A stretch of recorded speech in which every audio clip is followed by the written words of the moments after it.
Gloria al Señor. La paz del Señor sea sobre cada uno de ustedes. Déjame, yo creo que aquí, ¿verdad? Para verlos a todos. Ok, perfecto. Gracias, pastor.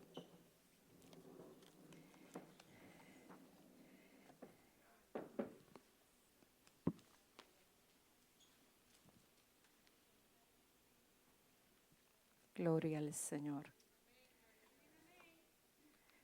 Vamos a orar. Puede quedarse sentado. Vamos a orar porque vamos a hablar en esta noche de un tema maravilloso que me encanta, porque he visto las manos del Señor sobre mí. Y de la misma manera en que trabajó conmigo y ha trabajado, lo va a hacer con ustedes en esta hora, en lo que a ustedes les faltara y a mí también. Padre, en el nombre de Jesús, vengo ante tu presencia, reconociéndote como Dios y Salvador. Gracias por este tiempo de adoración, Señor. Gracias por esta casa, que han entendido la importancia de lo que es adorar. ¿Cuántos lugares quisieran tener lo que aquí hay? Qué bueno, Señor, tener este tiempo en que nos conectamos contigo. Siempre estamos conectados porque tú vives en nosotros. Pero cuando llegamos a tu casa, qué delicia, Señor. En esta hora, Señor, tú me has permitido este privilegio de enseñar tu palabra. En el nombre de Jesús, levanta el espíritu de cada uno de los que aquí van a escuchar esta palabra. Porque no es mi palabra, es la tuya la que vamos a enseñar. En esta hora, Señor, nuestros 5 sentidos se despiertan a tu palabra. Declaramos en el nombre de Jesús que esta palabra caerá en terreno fértil y producirá el 100 por 1 y hará cambios en nuestra vida y saldremos por esas puertas diferentes porque tu palabra hará el propósito por la cual tú la envías en esta noche a este lugar, en el nombre poderoso de Jesús. Amén. Así que, hermanos, doy gracias al Señor y a nuestros pastores por la oportunidad y la confianza en mí de traer un tema tan maravilloso, el cual ha sido el norte de mi vida para vivir una vida en el área de las finanzas conforme a los principios de la palabra. En años atrás, hermano, hablar sobre el tema de las finanzas y la mayordomía en cuanto al manejo del dinero era un tema que muchos lo veían como que no era espiritual. Era un tema que lo veían como que lo hablaba la gente que eran materialistas. Cuán equivocados estábamos. Porque ciertamente la forma en que nosotros manejamos el dinero es una expresión externa de quien ocupa nuestro corazón. Para aquellos que no me conocen, ¿verdad? Hermana Nélida Rivera. Puedes pasar, soy maestra en mayordomía bíblica, pero más que un diploma, la vida es la que me ha enseñado a vivir bajo estos principios. Y eso es lo que quiero compartir contigo esta noche. Así que en la Biblia hay más de 2000 versículos que hablan acerca del dinero y usted dice, pero espérate, no me he dado cuenta de eso. Vamos a ir allá. Esto lo veremos en las parábolas. Por lo menos tomaremos 4 de ellas por el tiempo que tenemos. Pastor, a las 9:15, ¿alguien puede sonar la alarma? Si todavía llega a las 9:15, porque tengo 15 minutos que quiero en esos 15 terminar algo importante. Así que lo veremos en las parábolas, por lo menos tomaremos 4 de ellas. Y la pregunta es, ¿por qué el Señor utilizaría este tema en sus parábolas? Veamos, Mateo 25, 14, 30 dice, el reino de los cielos es como un hombre que yéndose lejos, llamó a sus siervos y les entregó sus bienes. A uno les dio 5, a otros les dio 2 y a otros les dio 1, conforme a la capacidad de cada uno. El que había recibido 5 fue y negoció y los multiplicó. Y el que había tenido 2 también fue, negoció y los multiplicó. Así que vemos que en esta parábola el Señor nos está hablando de negociar de ganancias. La segunda parábola, Mateo 13, 44, dice, el reino de los cielos es semejante a un tesoro escondido en un campo. ¡Wow! Un tesoro escondido en un campo. El cual el hombre lo halla y lo esconde. Óigame, qué sabio y gozoso Por ello va y vende todo lo que tiene y va y compra el campo donde estaba el tesoro. Ay, qué inteligente. ¿Qué vemos ahí? Sabiduría, ¿verdad? Inversión, venta, compra.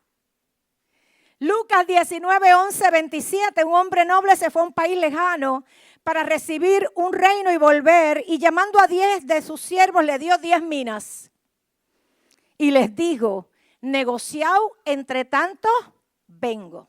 ¿Qué vemos ahí? Multiplicación, negocio e inversión. Mateo 13.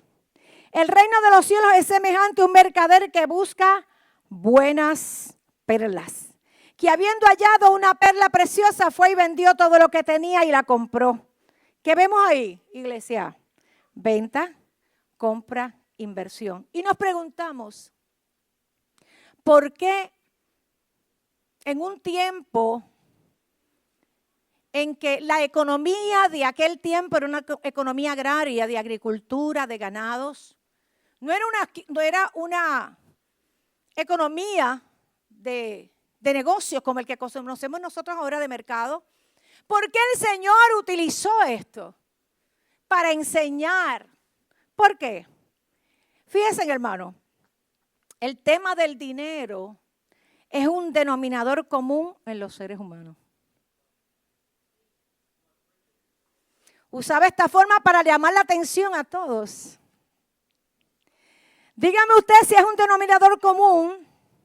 ¿Cómo se llama el Powerball? ¿Powerball? Cuando dice que tiene 15 millones, 20 millones. ¿Eso se llama así, Powerball? Algo así. ¿Cómo se llame eso? Mire si el dinero es un denominador común. Que cuando dice y el Powerball ese tiene 15 millones, la gente corre ¿a qué? A jugar. Dígame usted si no es cierto que cuando hablan de un bingo todos desean ir ¿para qué? Para ganar. Dígame usted si no es un denominador común que cuando llegó el tiempo del COVID y comenzaron a dar chavo, hermano. Pero había que llenar tal vez unos formularios, todos corrimos a llenarlo. ¿Cuántos entienden que es un denominador común? Porque el dinero nos une, ¿ves? Es un tema que nos une a todos. A los que le sirven al Señor, los que no le sirven. Entonces Dios usa en estas parábolas. No sé si te habías dado cuenta que mucho hablaba de las parábolas, y eso solamente cogí 4, de la inversión, de la venta, para llamar la atención. Así que es un tema que nos une. Dicho esto, entonces, ¿por qué hablar del dinero? Razones espirituales. La forma en que manejamos nuestro dinero es una expresión externa de una condición interna. Lucas 16:10 dice, el que es fiel en lo muy poco, también en lo más es fiel. Y en lo que es injusto en lo muy poco, en lo más es injusto. Veamos, hubo una encuesta en Estados Unidos y los encuestadores tenían que tener unas características para ser encuestados. Los requisitos eran los siguientes en esta encuesta. Haber aceptado a Jesucristo como Salvador. Haber visitado el templo por lo menos 3 veces al mes. Tener un buen testimonio en la comunidad. En esta encuesta se iba a estar preguntando cuánto gastaban,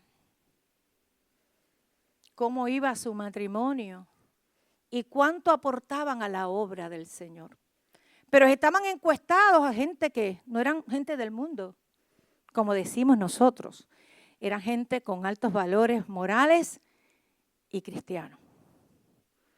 Así que cuando vamos al resultado de la encuesta, iglesia, en cuanto a los gastos, el 40% gastaba más de lo que ganaba.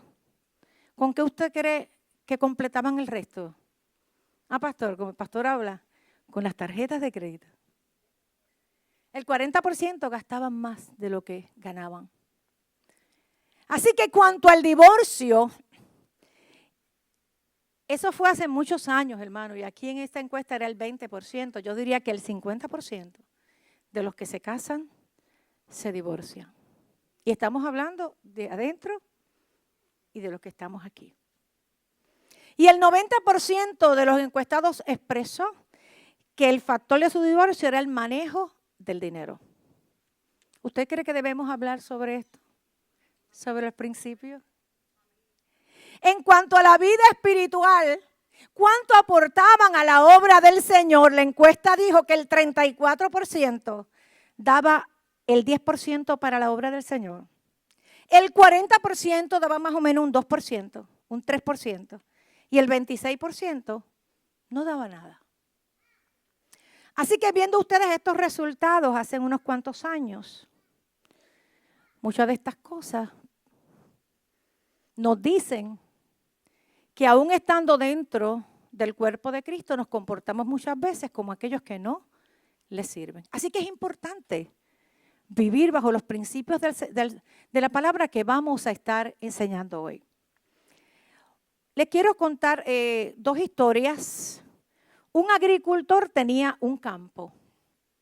Puso un letrero frente a su finca que decía: regalaré esta finca a la persona que se sienta realmente satisfecha con su vida. Los vecinos que pasaban decían: ¿qué querrá decir este hombre? Pero un vecino vino corriendo y le dijo: mira, vecino, quiero que sepa que soy la persona más satisfecha del mundo. Me siento bien conmigo mismo, tengo dinero, me va bien en los negocios, tengo una familia. Me siento totalmente satisfecho con todo y con mi vida. Así que quiero la finca. Reúno todos los requisitos. Óigame, el agricultor lo miró. Pensó por unos segundos y le dijo: lamento decirte que no te voy a dar la finca. ¿Pero por qué? Si reúno todos los requisitos. Porque si usted estuviera realmente satisfecho con su vida, no me vendría a pedir la finca. Fíjense, hermano, decimos que estamos satisfechos con lo que tenemos, pero ¿cuánto desearíamos tener lo que otro tiene? Óigame, hemos olvidado a vivir en contentamiento. Y lo mismo sucede en el área de las finanzas. Decimos que somos parte del pueblo de Dios, que caminamos bajo la verdad de Jesucristo, pero cuando llega un tiempo como este, que pronto se acerca, la dolorosa decimos, la santidad muchas veces brilla por su ausencia, porque mentimos tan felizmente. Pero Dios nos quiere llevar a una sanidad financiera. ¿Cuántos quieren vivir en esa sanidad y esa santidad financiera? Miren la historia de este reverendo Rivera. Este reverendo tenía que ir y pasar su auto a la frontera de su país. Tenía que pasar a la frontera y va a cruzarla porque mañana temprano tenía una importante conferencia de pastores en la cual iba a enseñar. Sin embargo, el guardia de la frontera le está dando dolores de cabeza porque no lo deja pasar. Uno de los jóvenes que está con el reverendo Rivera le susurra al oído: ¿quiere una ofrenda de amor? Y le pasa $20. El reverendo Rivera le pasa los $20 al guardia mientras le dice: ¿cómo se podrán arreglar estos problemitas? El guardia agarró los $20 y le dice: por esta vez haré una excepción, pero debe arreglar todas esas irregularidades una vez que vuelva.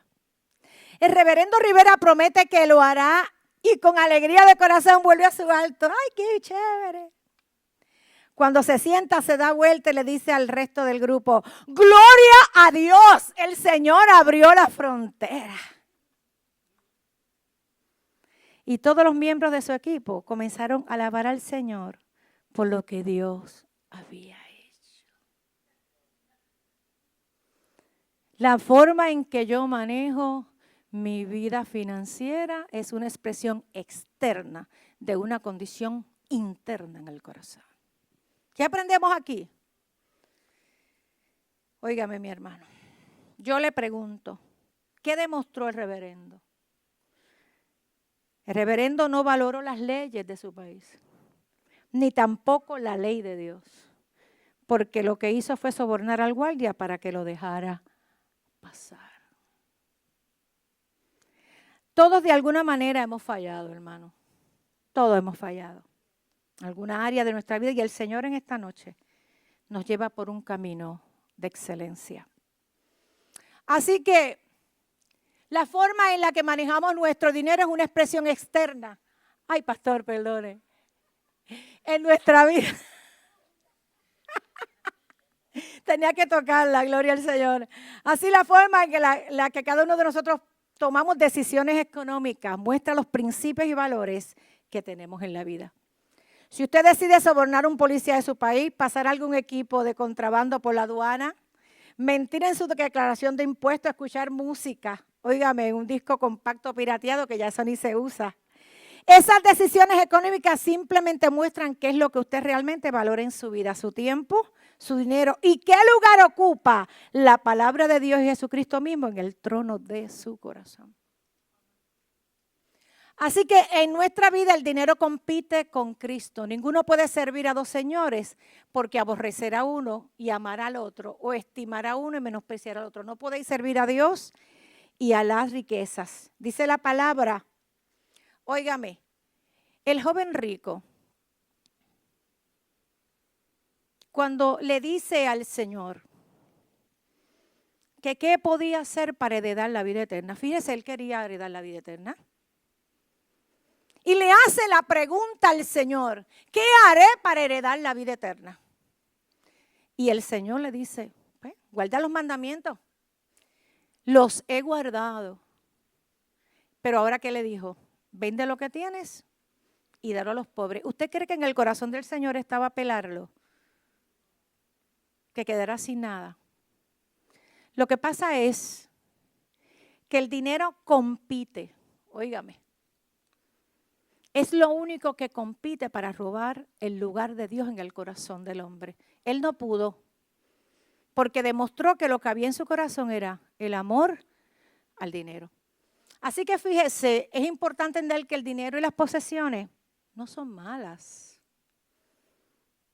El que usted sea bendecido económicamente no es malo.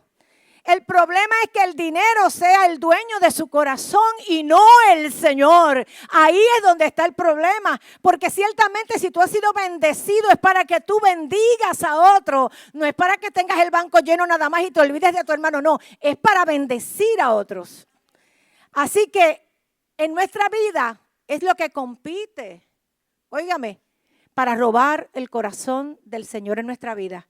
Así que el dinero, gloria al Señor, es entender que el dinero y las posesiones no son malas, es el amor a Él.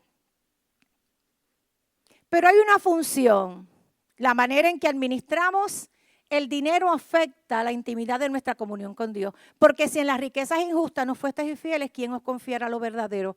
Hermano, ¿cómo nos sentimos después de un día de mal negocio cuando vamos a la presencia del Señor? ¿Usted cree que no afecta la intimidad con el Señor? Definitivamente que la afecta. Así que fíjense, hermano, vamos a la otra parte, la función de Dios y la nuestra frente al dinero. La función del Señor. Dice, Salmo 24:1. De Jehová es la tierra y su plenitud, el mundo y los que en él habitan. Dios es el dueño de todo. La función de Dios. Dios es el dueño de todo. Dios es el dueño de todo. Romanos 11:36. Ciertamente todas las cosas son de Él y por Él y para Él. A Él sea la gloria por los siglos de los siglos. Ageo 2:8 dice, Dios es dueño de toda la plata y el oro. Mía es la plata y mío es el oro, dice el Señor. La función de Dios. Levítico 25:23. Dios es dueño de la tierra. La tierra no se venderá a perpetuidad porque la tierra mía es. Miren a los que tienen animales. Salmo 50, 10 al 12. Dios es dueño de los animales, porque mía es toda bestia del bosque y los millares de animales en los collados. Y todo lo que se mueve en los campos me pertenece. Si yo tuviese hambre, no te lo diría a ti, porque mío es el mundo y su plenitud. Como seguidores del Señor, yo tengo que entender que todo lo que yo tengo, ¿de quién es? Pues tengo noticias. La casa que tú tienes no es tuya. El carro que tú tienes no es tuyo. Los animales, los gatos, pastor, no son tuyos los gatos. Los perros, ¿quién tiene perro aquí? Que los amamos como en locura. No son tuyos, hermano. Y cuando algo no es tuyo, alguien que me diga, cuando algo no es tuyo, ¿qué tú haces? ¿Lo cuidas mejor que si fuera? Entonces, cuando yo entiendo que la función de Dios, primeramente, que Él es el dueño de todo lo que yo poseo, lo que yo estoy administrando, y vamos a entrar ya mismo, pero la primera función de Dios es que Dios es el dueño de todo. De Jehová es la tierra y su plenitud. Así que vamos rindiéndonos a través del Espíritu. Lo que Dios tengo en este momento, la cuenta bancaria que tú tienes, no es tuya. Por eso alguien cuando me dice algo, qué bonita está tu casa, yo le digo, me entra un temor. Soy administradora de esta casa. Está bonito el carro. El carro no es mío. Soy administradora. Porque todo lo que tengo es de Él. Nada me pertenece. La función de Dios. Dios tiene el control. Salmo 135, 6 dice, todo lo que quiere el Señor lo hace en los cielos, en la tierra y en los mares. Puedes pasarlo. Nuestro amante Padre Celestial es quien tiene el control total y absoluto de cada cosa que nos sucede. Romanos 8:28. Esto es en quienes lo sigan, el darse cuenta que sabemos, que a los que aman a Dios, todas las cosas ayudan a bien. Esto es a los que conforme a su propósito son llamados. En la vida de José, mi hermano, podemos verlo. Sabemos la historia de José. La envidia, lo echaron al pozo. Conocemos la vida. Y Dios iba ¿qué? Teniendo el control de la vida de José. Aún en los momentos difíciles, Dios tenía ¿qué? El control.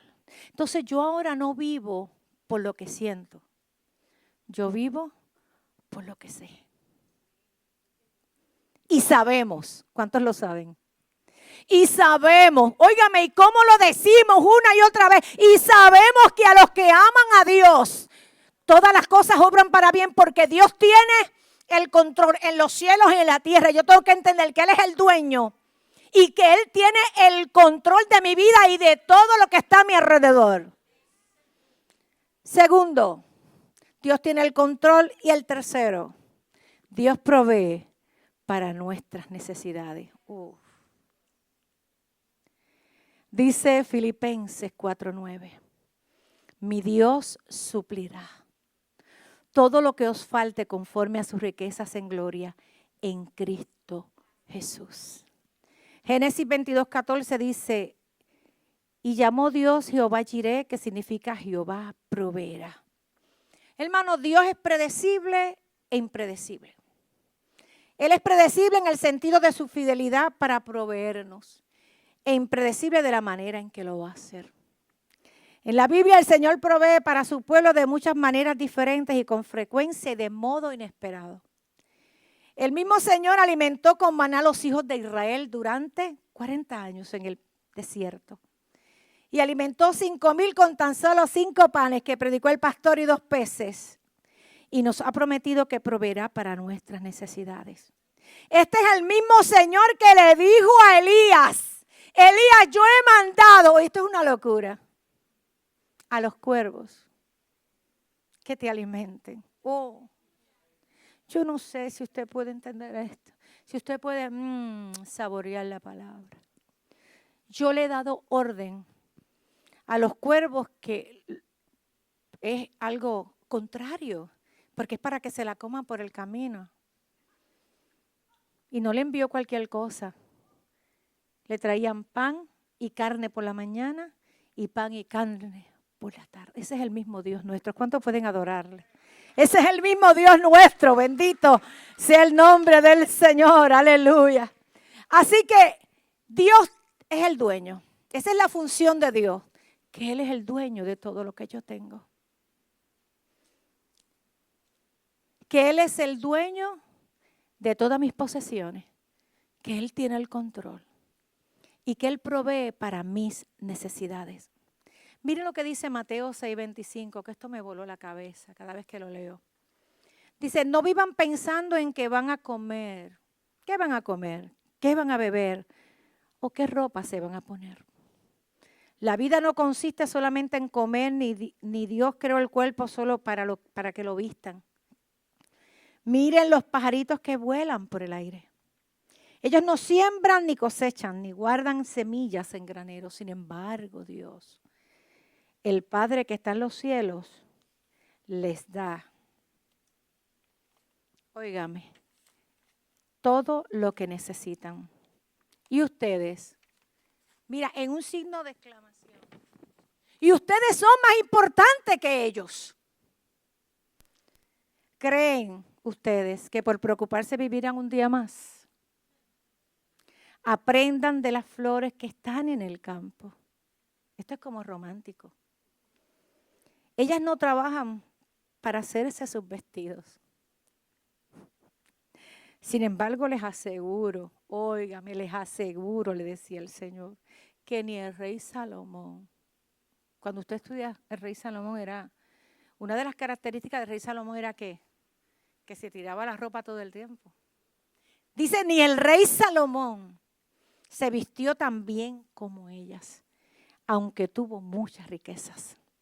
Ya no se preocupen por lo que van a comer o lo que van a beber o por la ropa que se van a poner. Miren esto, iglesia. Solo los que no conocen a Dios se preocupan por eso. Solo los que no conocen a Dios viven en eterna preocupación. Lo más importante, mire, dice, y ustedes tienen como Padre a Dios que está en el cielo y Él sabe lo que ustedes necesitan. Lo más importante es que reconozcan a Dios como único Rey y que hagan lo que Él les pide, dice la palabra. Dios le dará a su tiempo todo lo que necesiten. Así que no se preocupen por lo que pasará mañana. ¿Cuántas veces, hermano, no dormimos? Todavía me pasa de vez en cuando. Ya tendrán tiempo para eso, dice la palabra. Recuerden que ya tenemos bastante con los problemas del día. Así que la función de Dios es que Él es el dueño. La segunda, que tiene el control, y la tercera es que yo tengo que creer que Él va a suplir mi necesidad, porque son las tres funciones de Dios. Ahora voy a ver cuál es la función mía. Vamos allá. Esa es la del Señor, vamos a ver la mía. Óigame, y la de todos aquí. Somos mayordomos de las posesiones de Dios. Cuando yo miro qué es mayordomía, significa administrar las pertenencias de otro. Así que, hermano, lo que tú tienes es tuyo, no es tuyo. Por tanto, tú te conviertes ¿en qué? En un mayordomo, en un administrador. De ahora en adelante yo no soy el dueño de nada. Yo soy un mayordomo, un administrador de lo que Dios ha puesto en mí. Así que, ¿qué espera el Señor de nosotros? Significa administrar las pertenencias de otros. Y debemos ser fieles. ¿Qué es fiel? El fiel dice que es el que es constante en sus afectos y en el cumplimiento de sus obligaciones y no defrauda la confianza depositada. Así que esa es la función de nosotros. Debemos ser fieles. Primera de Corintios 4:12, requiere de los administradores que cada uno sea hallado fiel. Dios es el dueño, óigame mi hermano, de todo lo que nosotros tenemos. Y nos da la responsabilidad de administrar nuestras cosas de una manera fiel, de acuerdo a los principios de la Escritura acerca de las finanzas. Así que debemos ser fieles con lo que tenemos, no solamente debemos ser fieles mayordomos en cuanto al 10% que damos, sino también con el 90%. Mire cuál es el problema que tenemos.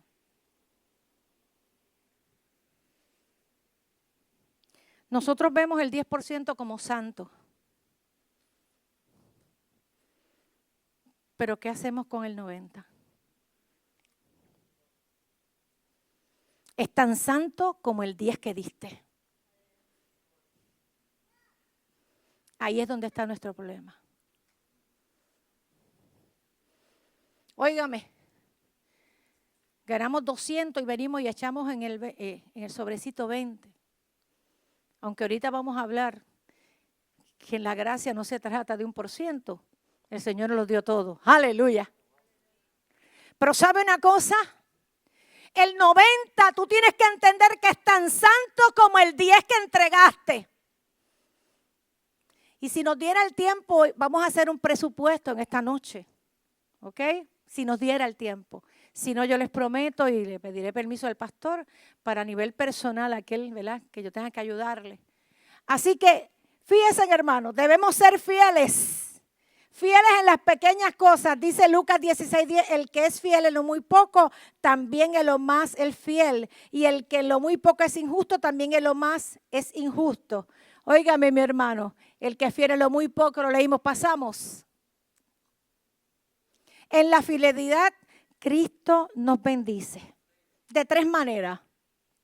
Primero, nos acercamos a Jesucristo más y más. La Biblia dice que el que tiene mis mandamientos y los guarda, este es el que me ama, y el que me ama será amado por mi Padre, y yo le amaré y me manifestaré a él. Cuando somos fieles en la obediencia. Hermano, cuando yo tomé este seminario, ya yo diezmaba al Señor. Pero yo quería meterme debajo de la silla. Cuando habla esta fidelidad al Señor. En no fallarle al Señor. Y dice, aquí al aplicar con fidelidad los principios de Dios sobre la finanza, nuestro amor por Cristo crece cada vez más y más. Desarrollamos, óigame, un carácter a la imagen de Dios. Muchas veces, hermano, Dios se vale del dinero para revelar y refinar nuestro carácter. La manera en que manejamos el dinero es un indicador de nuestra verdadera condición espiritual. Usted puede decir mucho de una persona cuando examina la manera en la que maneja su dinero. Por ejemplo, si es honesto, deshonesto, o se apuesta dinero o lo da a los pobres. Fíjese, en una ocasión, hermano, yo trabajaba en el banco y recuerdo que en el banco había muchos cristales. Tú veías todo lo que la gente no sabía que tú los estabas mirando. Y recuerdo a mi hermanito Juan, que aquí estaba el billetero. Se paraba, aquí estaba el billetero. Y yo estoy mirando al hermano Juan porque él no sabe que yo lo estoy mirando. Dios te bendiga, Evangelio, aleluya. Y el hermano Juan al lado del billetero. Hermano, ya detrás de aquí la mano de él. Pone la mano así al billetero, le coge los chavos y ahí mismo se pasan el billete. Y yo decía, nos engañamos nosotros mismos. ¿Por qué se escondió, hermano? ¿Por qué lo hizo escondida? Porque en su corazón sabía que estaba mal. Porque no cree, porque no creía que Dios era suficiente para suplir su necesidad. Bendito sea el nombre del Señor. Los que llevamos tantos años en el Señor, 42 años. Y yo recuerdo, hermano, que pues, la gente, los billeteros venían y me regalaban un pedazo de billete y yo con la cara, hermano, yo quería meter la cara debajo de la mesa y los compañeros míos venían, tú no lo quieres, pero yo lo cojo. Porque yo entendí que Dios era suficiente, Dios, para suplirme. Había momentos en que a mis 2 niños les faltaba la leche. Y había un hermano que se llamaba, no recuerdo el nombre.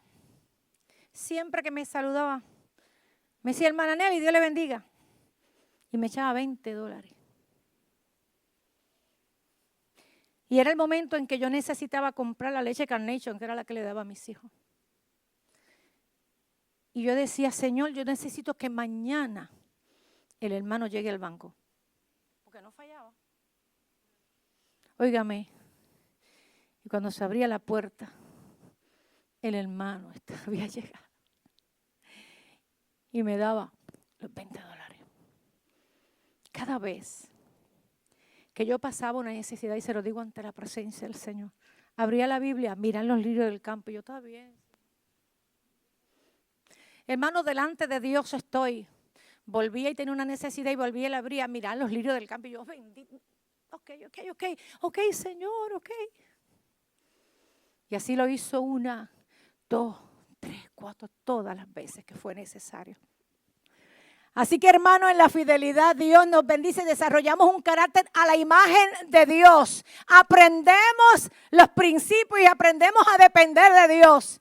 Comenzamos a tener estabilidad financiera. Eso yo se lo aseguro. Seguimos. Fíjense, hermano, tenemos que tener mucho cuidado con las enseñanzas extremistas en relación a las riquezas y a la pobreza. Es una barbaridad pensar que la santidad se da solamente en la pobreza. Hay gente que usted los ve bien vestidos, de punto en blanco, y cuando los saluda son la gente más humilde que hay. Viceversa. Hay gente que usted los ve vestidos humildemente y cuando lo habla con ellos son la gente más orgullosa que hay. Así que no nos turbemos con eso.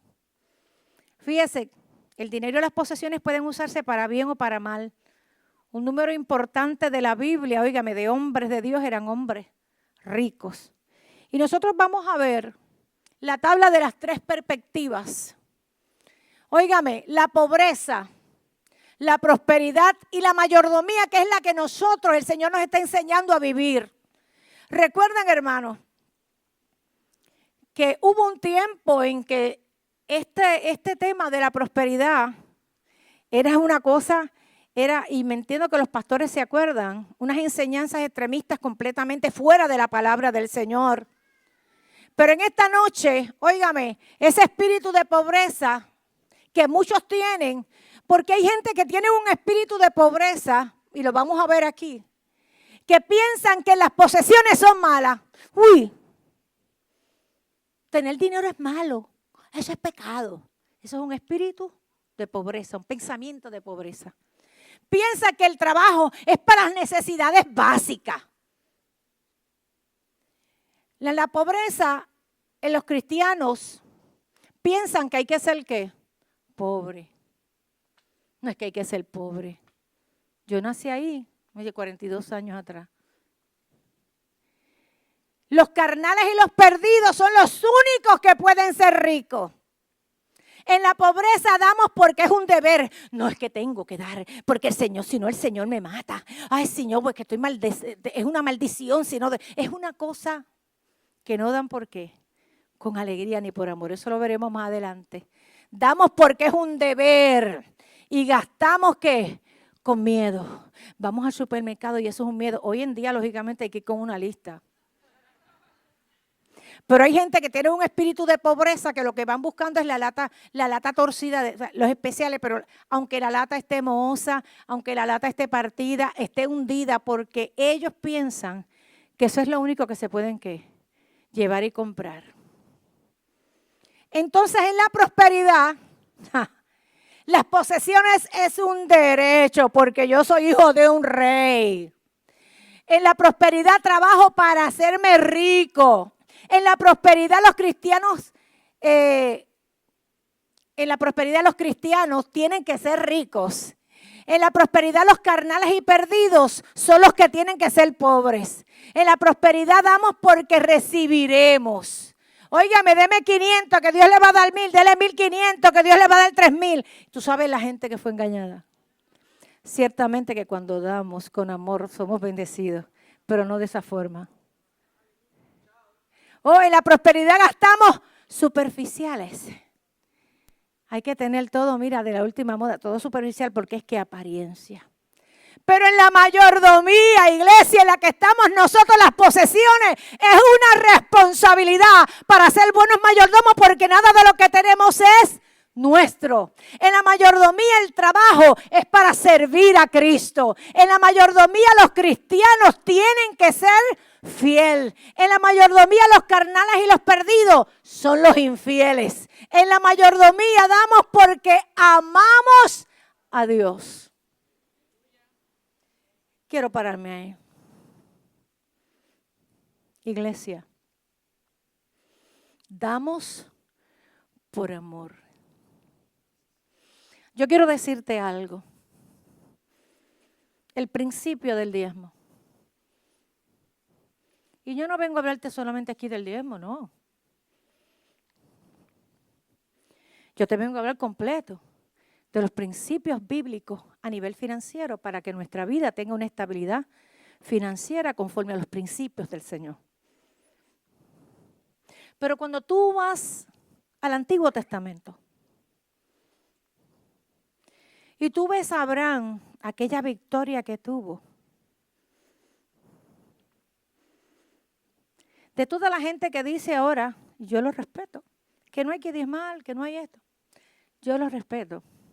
Pero yo les tengo un testimonio de mi vida. Cuando Abraham le dio los diezmos en el Antiguo Testamento, cuando no había ley, cuando no estaba escrito, dice que salió el rey de Salem. Óigame, que no se sabe de dónde salió ese Melquisedec, que no se sabe si tiene madre, sin genealogía, sin principio y sin fin, recibe, óigame, de Abraham esos diezmos, y allí partieron vino y pan. Pero cuando tú vas a Hebreos, en la gracia, para aquellos que dicen, es que estamos en la gracia, pues te tengo noticia. En la gracia, cuando el libro de Hebreos me dice aquel Melquisedec que no tenía padre ni madre, recibió los diezmos de Abraham, porque aquel Melquisedec era un tipo de Jesucristo. Así que a quien se lo estaba dando Abraham, ¿sabe quién era? Al Señor. Era, óigame, una teofanía de Jesucristo. Así que el que no quiera hacerlo, así que iglesia. Pero sabes que en la gracia, yo no doy porque maldito el que no da. No. Yo no doy por eso. Porque ahora hay algo mucho más grande. Porque dice, escribiré mi ley ¿dónde? No en las tablas de madera, las voy a escribir ¿dónde? En el corazón, aquí. Y ciertamente que Él abrirá la ventana de los cielos. Claro que sí. Pero ahora, fíjense en que cuando la iglesia comenzó, ¿qué traía la gente? Todo lo que tenía. ¿Qué traían? ¿El 10%? Traían el 100%. Y ahora, yo no doy porque tengo temor. Al contrario, yo doy porque amo a mi Señor. Así que no damos por miedo. Que la Biblia dice traer todos los diezmos, la alfolía y alimento en mi casa. Sí, pero ahora yo lo hago por amor, no por temor. Así que cuando gastamos, óigame, amamos a Dios. Y cuando gastamos en la pobreza, gastamos por temor. En la prosperidad superficiales y en la mayordomía, gastamos con gozo porque tenemos que un orden que lo vamos a ver más adelante, porque tampoco es que yo voy a coger el 90% y tan pronto cambia el cheque y saqué los 20, los otros 180 si cobraste $200, pues por ahí comienzo y sin hacer un presupuesto, Óigame, en la primera tienda llegaste 25, más adelante me compré una pizza, más adelante me fui y me compré un perfume, más adelante, gastando sin responsabilidad. Porque ahora en la manera en que yo gasto tengo dos formas. Yo gasto y me tengo que preguntar, ¿lo necesito o es un deseo? ¿Lo necesito o es un deseo? En un momento dado yo fui a JCPenney y había una señora que tenía una cartera en la mano. Y yo, pues imagínense. Cada vez que yo iba a JCPenney, hermano, decía, Señor, tú me vas a bendecir aquí. Y antes, porque ahora no está para uno escanear. Y el traje decía 60 y cuando yo lo escaneaba 789, yo, ¡gloria al Señor! Alguien pasó, hermano, yo le voy, mire hermano, es que yo he visto la mano de Dios. Ese es el que iba, 80, porque allí tú sabes que los trajes son así, hace tiempo que no voy. Ya todo lo compro por internet. Así que hermano, esta señora tiene esa cartera en la mano y está, ay, yo no sé si me la llevo. Le dije, señora, ¿la necesita? Fíjate, no. Ah, pues déjela ahí. Si la necesita, se la lleva. Yo rápido trabajando con esto de las finanzas. Si no la necesita, porque a nosotros nos pasa así, hermanos. Vamos a comprar irresponsablemente y no lo necesitamos y seguimos y nuestra casa está llena, óigame, de tantas cosas que no necesitamos. Pero fíjense, hermano, esto es bien importante. Los lineamientos para la prosperidad se encuentran en Josué 1:8. Nunca se apartará de tu boca este libro de la ley, sino que de día y de noche meditarás en él, para que guardes y hagas conforme a todo lo que en él está escrito, porque entonces harás prosperar tu camino y todo te saldrá bien. Fíjese en lo que dice. Nunca se apartará. Lo que aquí dice. Dios nos quiere bendecir. Claro está. Pero ¿qué hay que hacer? Nunca se apartará todo lo que está escrito en este libro de la ley. Pues entonces, coma, harás prosperar tu camino, coma, y todo te irá bien. Así que yo no puedo vivir una vida de desorden y después esperar que todo me salga bien. Seguimos. Así que vamos a hablar ahora, hermano. ¿Qué hora es? 9:10. Ok, muy bien. Así que vamos a hablar ahora sobre el trabajo. Dios creó el trabajo para beneficiarnos. Pero antes de seguir, yo quiero estar claro que entendieron la función de Dios. Primero uno, ¿cuál es? Que Dios es el dueño de todo. Segundo, que Dios tiene el control. Tercero, que Dios proveerá mis necesidades. ¿Y cuál es la función mía? Que yo soy, ¿qué? Un administrador. Que nada es mío. Mira, hermano, es que cuando yo pude entender esto a nivel espiritual, que yo me monto a mi vehículo y digo, esto no es mío. Mi casa no es mía. Este terreno no es mío. Mi vida completamente. Mi mente cambió. Y toda mi vida fue transformada en ese momento. Así que, hermano, el trabajo, Dios creó el trabajo para beneficiarnos. Óigame, la primera tarea que Dios le asignó a Adán fue, tomó pues Jehová al hombre y le puso en el huerto del Edén para que lo labrara y lo guardase. Así que Dios le dio al trabajo una importante perspectiva, el trabajo que es necesario. El trabajo desarrolla el carácter. El trabajo es para el Señor. Y me quiero parar ahí, hermano. Fíjese que Proverbios 12:24 dice, la mano de los diligentes señoreará, mas la negligencia será tributable. Proverbios 12:24 dice, trabaja y triunfarás, no trabajes y fracasarás. Qué sentido común, hermano. La gente quiere el mamey, ¿verdad? Sin trabajar. Fíjese, óigame, Una de las principales razones de trabajar es para desarrollar el carácter. Mientras el carpintero edifica la casa también edifica el carpintero. Su destreza, diligencia, destreza manual e inicio son refinados. Un trabajo no es una mera tarea para ganar dinero, es también un medio que Dios nos da para que tengamos un carácter a la imagen de Él. El trabajo es para el Señor. Ay, ¿cuántos son jefes aquí?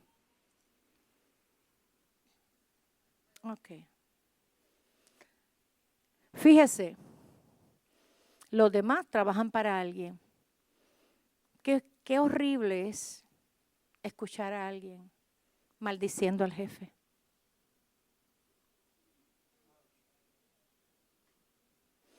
Cuando tú entiendas que donde Dios te puso ¿quién? El Señor. Que donde Dios te puso ahora, te puso el Señor. Es imposible que yo me levante por la mañana maldiciendo, conociendo a Dios. ¿Y maldiciendo a quién? A mi jefe. Porque yo tengo que entender. Y todo lo que hagáis, dice Colosenses 3, hacerlo de corazón como para el Señor y no para los hombres. Sabiendo que del Señor recibiréis la recompensa de la herencia, porque a Cristo el Señor servís. La Escritura revela que cuando trabajamos en verdad estamos sirviendo al Señor con nuestro trabajo. Consideremos la actitud que usted tiene con respecto al trabajo. Si puede ver a Jesús como su jefe, ¿trataría de ser más fiel en lo que hace? La pregunta más importante que usted necesita hacerse cada día es: ¿para quién trabajo? Yo trabajo para Cristo. Donde Dios te puso, tienes que ser ejemplo de que tú trabajas para Él. Los demás pueden estar haciendo lo que sea, pero tú eres la imagen de Dios en ese trabajo. Así que Dios tomó responsabilidades. Seguimos. Con respecto a nuestro trabajo, Dios nos da las habilidades para realizar nuestro trabajo. Hay gente que no entiende que lo que son es porque Dios es el que le da las habilidades. Dice: y todo hombre sabio de corazón, a quien Jehová dio sabiduría e inteligencia para saber hacer toda la obra del servicio del santuario, harán todas las cosas que ha mandado el Señor. Debido a que Dios le ha dado a cada persona talentos y habilidades únicos, la Escritura no resalta una ocupación como más importante que la otra. Escuchen, hay una gran variedad de trabajos descritos en la Biblia. David fue pastor y un rey. Lucas fue un médico. Lidia fue una vendedora de telas púrpuras. Daniel fue un trabajador gubernamental. Pablo fue un hacedor de tiendas. Y por último, el Señor fue un carpintero. Así que Dios nos da el éxito. Mas Jehová estaba con José y fue varón próspero, y estaba en la casa de su amo, el egipcio, y vio su amo que Jehová estaba con él. Y Dios controla los ascensos y avances laborales.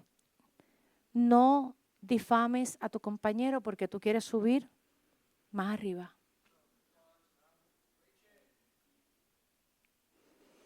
El éxito te lo va a dar el Señor.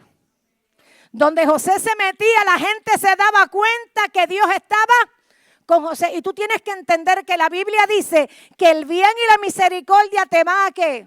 No van al frente, van detrás donde tú entres, iglesia. Tú tienes que entender que, mira, yo a veces digo, aquí están. Hay que vivir así porque yo estoy viviendo la palabra. Tú tienes que vivir el bien y la misericordia. Donde yo entro, tiene que pasar algo a causa de lo que tú cargas en ti. Tú tienes que entender que Dios nos da las habilidades, que Dios te da el éxito y que Dios controla. Tú pídeselo al Señor. Necesito un aumento. Comienza a pedirlo, pero no te comiences a comportar como se comportan los impíos, que comiences a chismear y a distorsionar la vida de otros para tú poder subir. No se hace eso, eso no lo hacen los hijos de Dios. Tú tienes que entender que te dio la habilidad, que te da el éxito y que controla los ascensos. Óigame, y los avances laborales. Dios nos dio responsabilidades también a nosotros. Debemos trabajar duro. Debemos trabajar sin caer en el exceso. Debemos ser honestos. Debemos honrar a nuestros empleadores, debemos honrar a nuestros compañeros de trabajo y nunca difamarlos. Óigame, cuando tú vas especialmente a una oficina de gobierno, qué terrible. Tú tienes que escuchar todos, decimos los bochinches, ¿verdad? Qué feo. Cómo hablan unos de los otros, iglesia. Por eso no es para nosotros. Dios nos dio, ¿verdad?, el trabajo como una bendición. Debemos trabajar sin caer en el exceso. Dice, 6 días trabajarás. Debemos ser honestos y honrar a nuestros empleadores. Debemos honrar a nuestros compañeros de trabajo y nunca difamarlos. ¿Hay gente difícil, iglesia? Sí la hay. Seguimos rapidito. ¿Cuánto me falta para las 9:15? 6 minutos.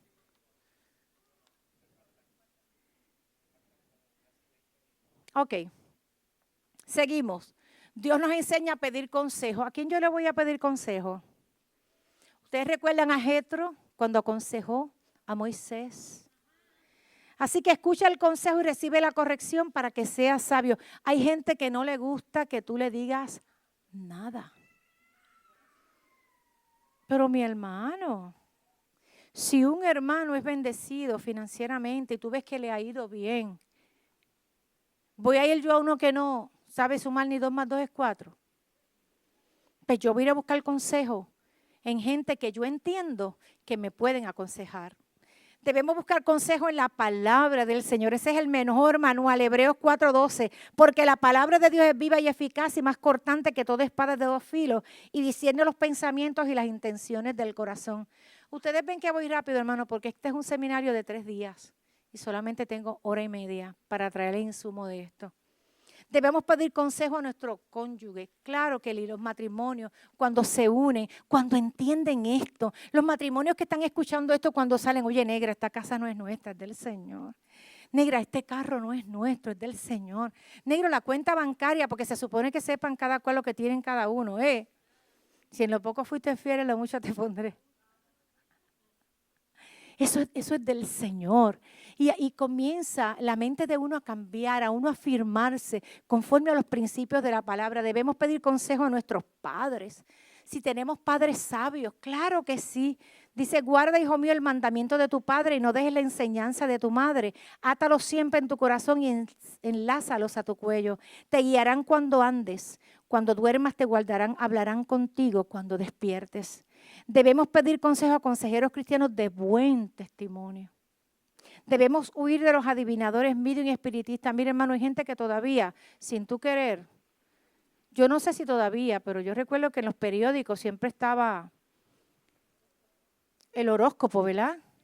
Y uno sin querer, mira, a ver, ¿sabes? ¿Tú te crees que yo le voy a pedir un consejo? Primeramente, a una persona que no conocía al Señor, no me puede aconsejar para nada. Porque si tu madre y tu padre son gente buena, ok, pero practican el espiritismo, ¿te podrán aconsejar bien?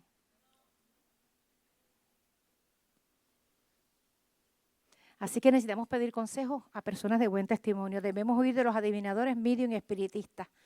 Así que Dios espera, seguimos. Dios espera que controlemos nuestros gastos. Y aquí entramos.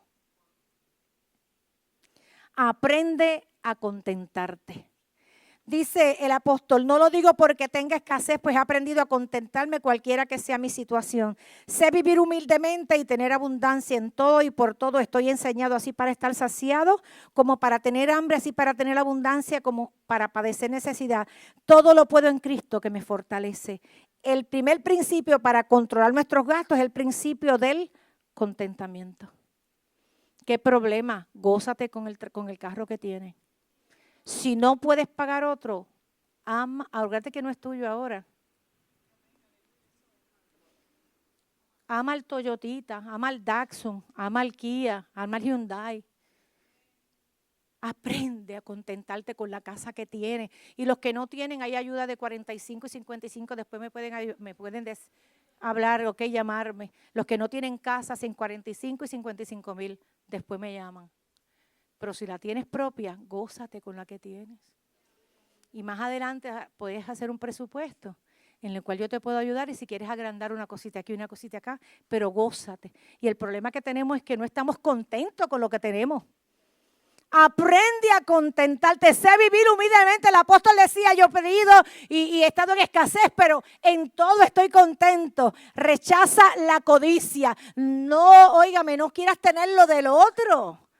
Sé feliz con lo que tú tienes. Aprende a vivir una vida simple. Iglesia, si no hay para otra cosa, se come un pollito con papitas. Si eso es lo que hay, gózate con eso y disfrútalo. Aunque ahora un pollo con papa vale. Es que todo esto es terrible. Pero sal de los fast food, que eso ni sirve y es carísimo. Gloria al Señor. Aprendamos a cocinar, mujeres. Aleluya.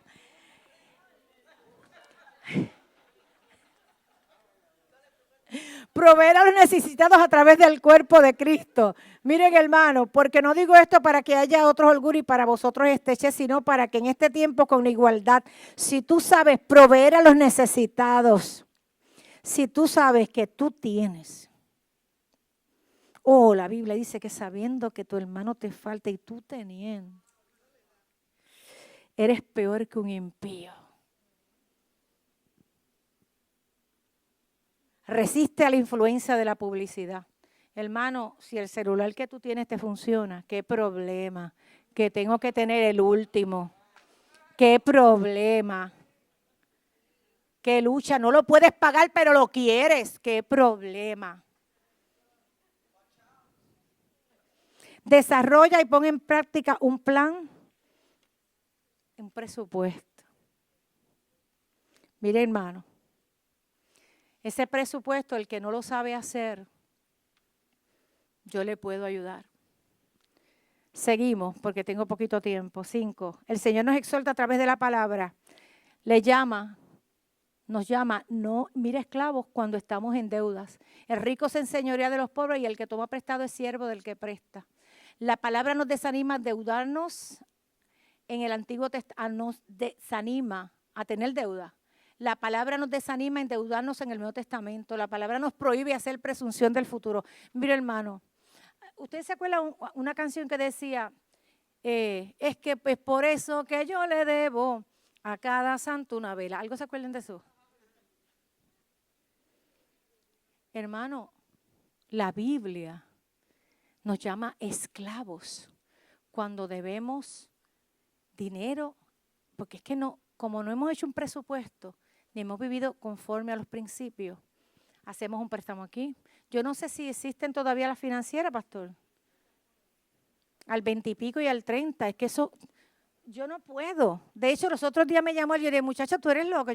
Primero, que no cojo préstamo. Y segundo, que al porciento de ustedes es una locura. Eso yo lo hice hace 40 años atrás.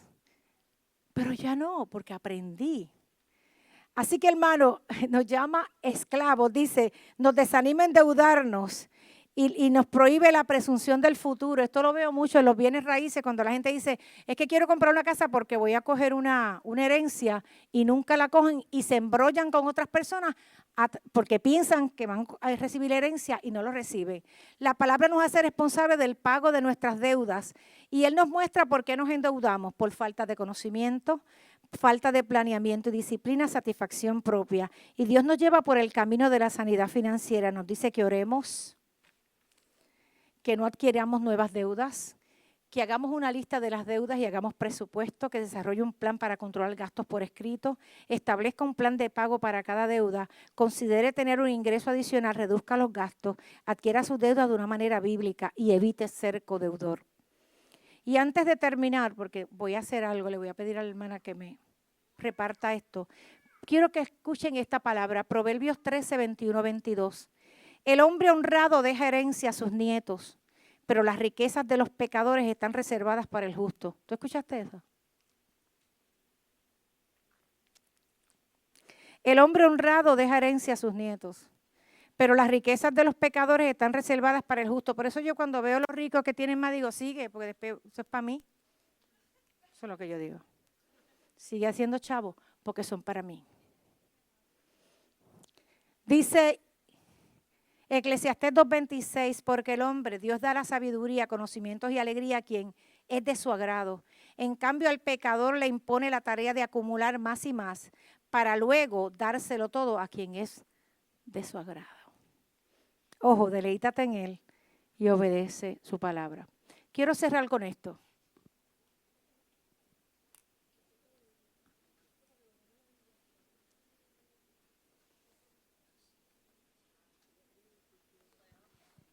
Un día, hace muchos años atrás, yo vivía en una casita de madera, iglesia. Vivía con mi amado Luis, mi difunto esposo, un hombre de Dios. Hace 7 para 8 años que partió con el Señor, mi gran pastor.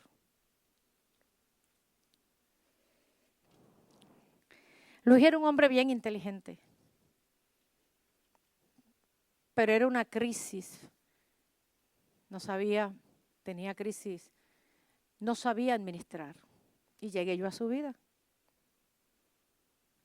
Era un cerebro en lo que hacía. Y yo recuerdo que cuando nosotros nos casamos, yo trabajaba en el banco y él vivía con un cheque, yo un cheque y lo uníamos. Si él cobraba, me acuerdo, $1,000, un ejemplo, yo 700 en el banco, 1,700 menos 170, diezmo. Y de ahí comenzaba el presupuesto. Yo tenía libretas. Y que iba a hacer compra con $25. Eso es otra cosa que hay ahí, cómo hacer compra, un montón de cosas. Recuerdo que un día, nunca nos comimos el diezmo. Pero un día, iglesia, yo tenía un carrito, era un Mitsubishi. Y recuerdo que desde que yo conocí al Señor, yo me acuerdo que le dije a mi pastor, yo no entiendo lo del diezmo, pero si lo dice ahí, eso va. No hay que entenderlo mucho, obedecer. Recuerdo que llego al banco y mi guagua, cuando salgo afuera, al mediodía yo siempre, esa hora de almuerzo no se podía perder, había que ministrarle a alguien. Yo era terrible en eso.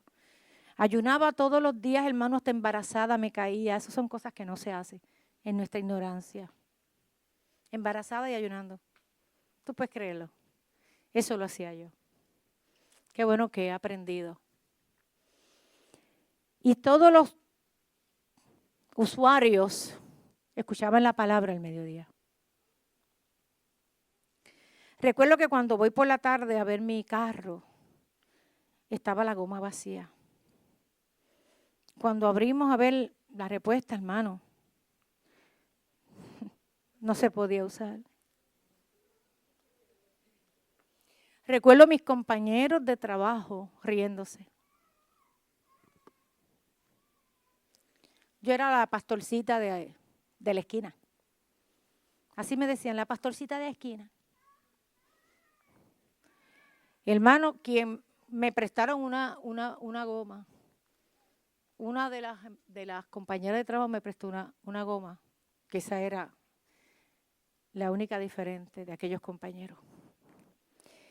Me cambiaron la goma. ¿Sabe quién me lo cambió la goma? Los usuarios. Todos vinieron.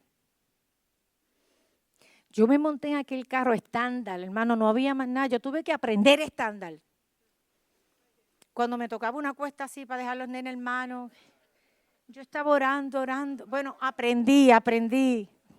¡Ra! Eso salía yo y decía, mira quién va ahí, la pastorcita.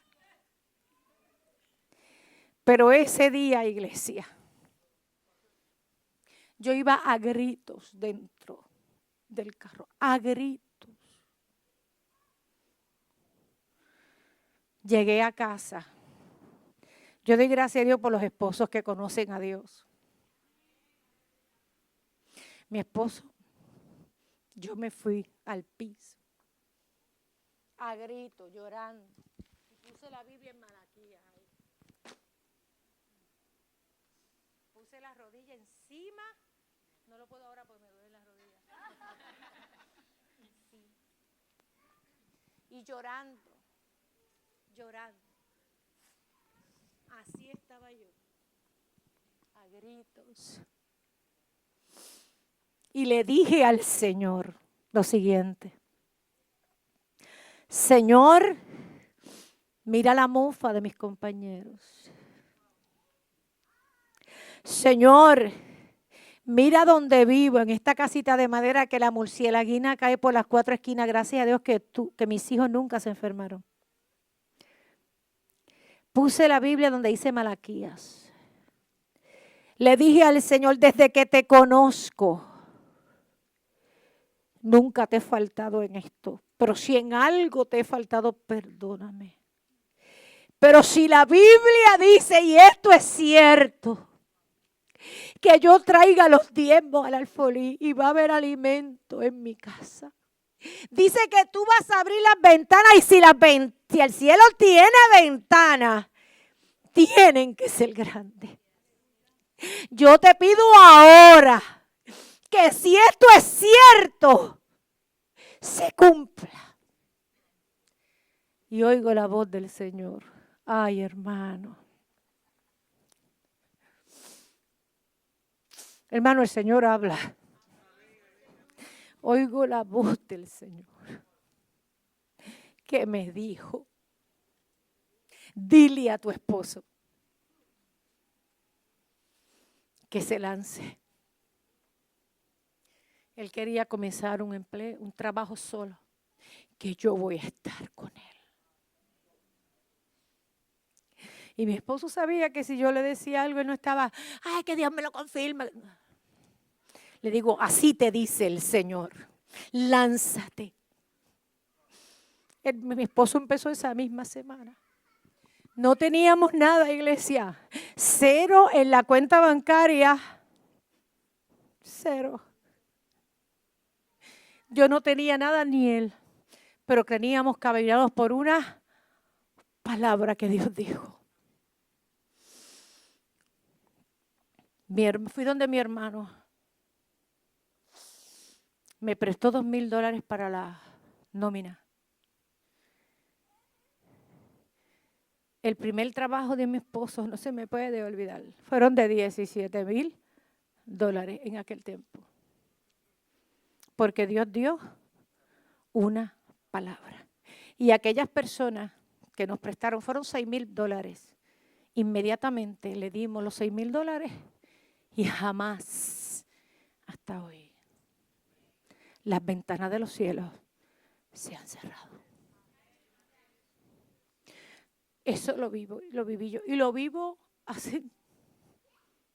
Por eso es que yo te digo, iglesia, que vivir bajo los principios financieros del Señor es otra cosa.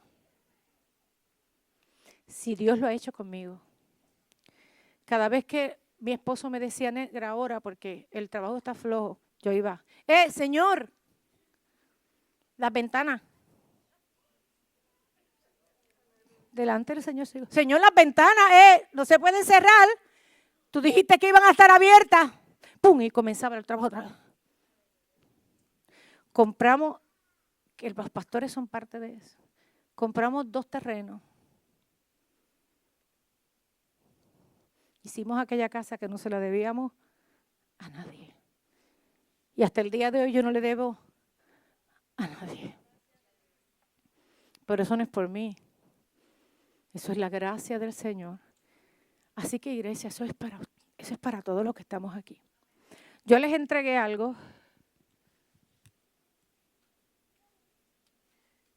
¿Lo puedes pasar?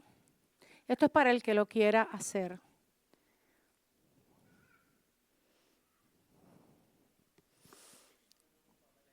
La declaración sigue pasándolo. Ahí está. Seguimos.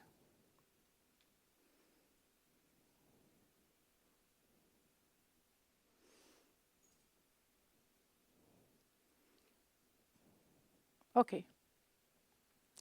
Esto es algo muy personal, mi compromiso con Dios. Yo lo hice. Yo firmé esa hoja hace muchos años. Todo aquel que quiera hacerlo se puede poner de pie. No está obligado, iglesia. Mi compromiso con el Señor. Esto es bien profundo, hermano. Yo iba a las millas, pero esto es mucho más profundo. Si usted, ¿verdad?, lo quiere hacer, usted después le pone su nombre y lo guarda. Mi compromiso con el Señor. Administradores del Rey. Los que quieran repetirlo conmigo. Declaramos a Jesucristo el Señor y dueño de nuestra vida. Transferimos nuestras pertenencias a Dios. Vivimos de acuerdo a sus principios de integridad financiera. Apoyamos a nuestra iglesia local con las 3 T: tiempo, talento y tesoro. Así que, hermano, no lo pude terminar, pero aquel que lo quiera se lo puedo enviar. Recuerden, hermano, que si el Señor lo está haciendo conmigo, lo va a hacer con usted. ¿Ok? Dios les bendiga, la paz de Dios.